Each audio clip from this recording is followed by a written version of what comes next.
எப்படி பண்ணுறதுன்னு பார்க்கலாம். 1 ஸ்பூன் ஆயில் ஊற்றிக்கோங்க. பட்டை, கிராம்பு ஆட் பண்ணிவிட்டு சோம்பு, சீரகம், இஞ்சி பூண்டு தட்டி நல்லா சேர்த்துக்கோங்க.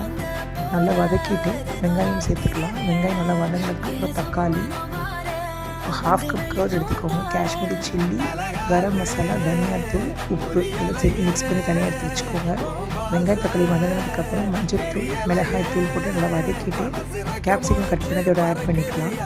நல்லா வதக்கிட்டு மிக்ஸ் பண்ணி வச்சுருக்க கர்ட் இதோட ஆட் பண்ணிக்கோங்க. இது ரெடியாகிறதுக்குள்ளே பாயில் பண்ணி வச்சுக்கோங்க. 3 பொட்டேட்டோவை பாயில் பண்ணி தோல் எடுத்துகிட்டு நல்லா கட் பண்ணி குட்டி குட்டியாக கட் பண்ணி வச்சுக்கோங்க. இது நல்லா திக்காகி கலர் சேஞ்ச் ஆகி வரும். இந்த கன்சிஸ்டன்சி வந்ததுக்கப்புறம் வேக வச்சுருந்து உருளைக்கிழங்கு இதோட ஆட் பண்ணிக்கலாம். லைட்டாக மிக்ஸ் பண்ணிக்கோங்க. ஏன்னா ரொம்ப ஓவர் மிக்ஸ் பண்ணிட்டீங்கன்னா நல்லாவே குழ குழன்னு ஆகிடும். நல்லா பார்த்து பண்ணுங்கள்.